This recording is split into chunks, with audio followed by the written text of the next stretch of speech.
여러분 김은 선생님을 아시나요? 중고등학교 때 문학책에서 한 번쯤은 봤을 텐데요. 얼마 전 알쓸신잡에서 언급이 되었던 칼의 노래의 경우 버려진 섬마다 꽃이 피었다 라는 아름다운 첫 문장으로 유명합니다. 칼의 노래는 이순신 장군의 생애를 담은 한국 소설계의 전설의 레전드입니다. 또 남한산성 포위 기간의 이야기를 담은 남한산성은 백세를 찍은 국민소설입니다. 청나라가 침입하는 국가의 위기 상황에 각자의 이해관계에 따라 언쟁을 하는 왕과 관료들, 그리고 이와는 상관없이 꿋꿋이 자기의 삶을 살아나가는 민중들의 이야기가 담겨 있습니다. 이렇게 김훈 작가님은 주로 역사를 소재로 한 소설을 많이 썼는데요. 주로 민중들의 고통스럽고 질박한 삶을 주제로 하고 있습니다. 제가 이번에 읽은 책은 김훈 작가님의 2017년작 공터에서입니다. 마동수는 일제시대인 1910년 서울에서 태어나 상해와 만주를 떠돌게 됩니다. 형 마장수의 학비 지원으로 상해에서 잠시 의과대학을 다니기도 했지만 능력이 없어 곧 그만두고 배 갑판을 닦거나 노점을 하면서 떠돌게 됩니다. 그러다 해방 후 떠밀리듯이 서울로 돌아왔죠. 마동수는 인민군이 지나갈 때는 스탈린 만세를 외치고 국군이 지나갈 때는 국군 만세를 외치면서 남북전쟁을 살아냅니다. 한편 북에 살던 이도수는 피난길에 쓸려 남편과 아이의 손을 잡고 흥남부두로 내려옵니다.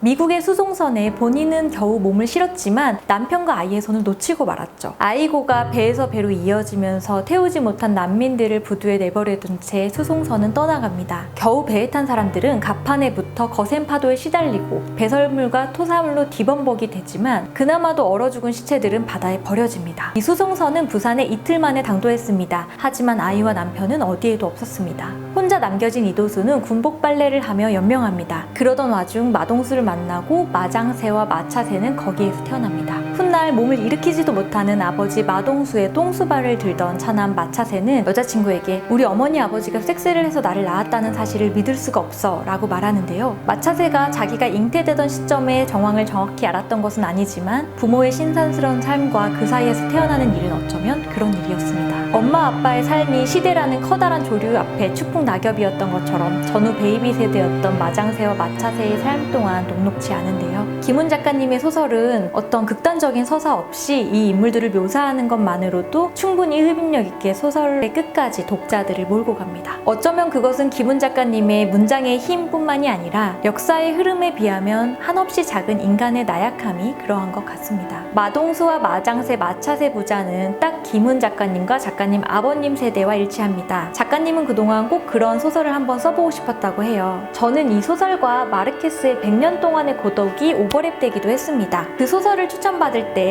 딱 말을 타고 달리는 것 같다는 느낌이라고 얘기해줬는데 이 소설의 주인공들이 마씨 집안인 것도 그렇고 이 근대사 속의 척박하고 야생적인 삶을 그려내는 것도 딱 그 소설을 연상시켰습니다. 김훈 작가님의 소설을 읽어보면 한국어를 얼마나 아름답게 구사하는지 역시 한국 문학의 대가라는 것이 느껴집니다. 올여름 공터에서 김훈 작가님을 느껴보는 것은 어떠세요? 공터에서였습니다.